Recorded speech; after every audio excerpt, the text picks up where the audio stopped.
Hey guys, hope you're all doing well. Now for today's video, I wanted to talk about something from Jurassic World Fallen Kingdom, specifically how the dinosaur fight in that film evolved during the production's development.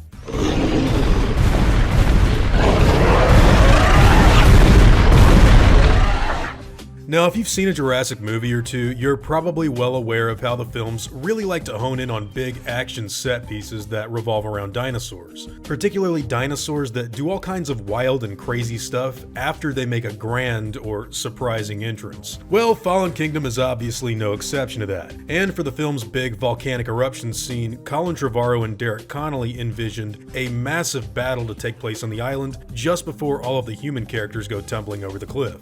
Now, originally, this was supposed to be a big rematch between the Tyrannosaurus Rex and Jurassic Park 3 Spinosaurus. I've talked about this before. Something a dedicated group of fans had been begging the filmmakers for ever since 2001. Now, me personally, I'm kind of over the whole T-Rex versus Spino thing, but nevertheless, there is a still pretty vocal group of JP fans out there that desperately want that to happen in a film. And so Colin and Derek wrote it in an early version of Jurassic Park 5. Now, eventually, this was all changed once J.A. Bayona came in and the screenplay began to get rewritten in certain sections in order to better tell the story that J.A. was going to direct. And one of the many changes that would be made during this time happened to be that fight. Of course, this is where the history of the dinosaur battle gets a little murky, because we don't really have a full list of information or documentation on just how exactly everything evolved. But what we do know is that the fight ultimately turned into the Carnotaurus versus Sinoceratops battle next to the gyrosphere with the Sino coming out on top. Now, just to set the stage for some added context, there was a lot of footage and special effects props that had been cut out of Fallen Kingdom that would have painted the life of dinosaurs living on Isla Nublar as being extremely grim.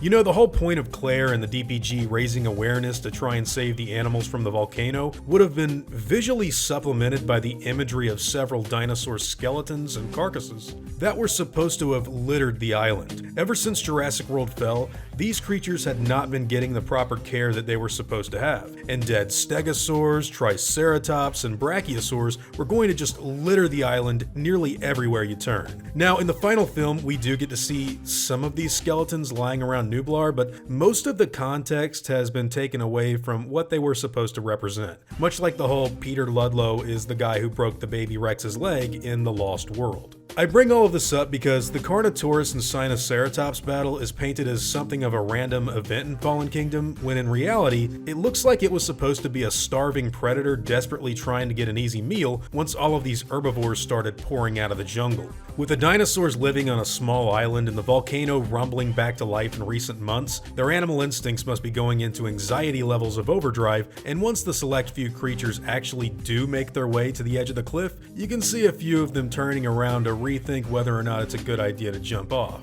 That whole scene is filled with a lot of really insane ideas. Anyways, the Spinosaurus and T-Rex fight would undergo a minimum of 7 iterations before the filmmakers landed on what we see in the final release. There might actually be even more, but as far as I'm aware of, up to 6 is what has actually been released to the public. That 6th version, by the way, can actually be seen in these awesome storyboards from David Alcock, who was visualizing the movie back when Franklin's name was actually Clay, believe it or not. Interestingly, in this version of the fight, the Carnotaurus actually wins against a Pachyrhinosaurus, which would later have its name changed to Sinoceratops much later on in production. During the fight, the Carno is able to push the herbivore onto its side before delivering a killing blow to its throat and tearing out a large chunk of bloody flesh. Of course, that wouldn't be enough turmoil for our heroes though, because another predator happened to be on the lookout for an easy meal during all of this wild chaos. Now, in my opinion, the final fight in the movie is pretty good,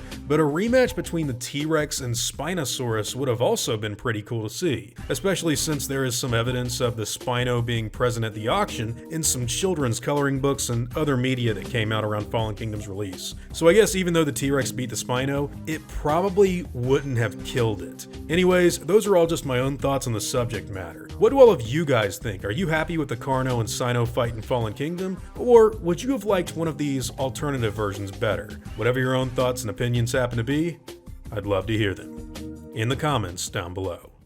Now before I go, I want to thank all of my game wardens, as well as all of my InGen executives. I'd also like to thank all of my park workers and InGen hunters as well. Guys, it really means the world to me that you all continue to support what I do, and I never want you to ever forget that. Now, I'd like to thank you all for watching today's video, and hope you all enjoyed the content. If you feel like I deserved it, I'd appreciate the like and hope that you'll all consider subscribing if you're interested in hearing from me again. I'll see you all in the next video, guys, and as always, take it easy.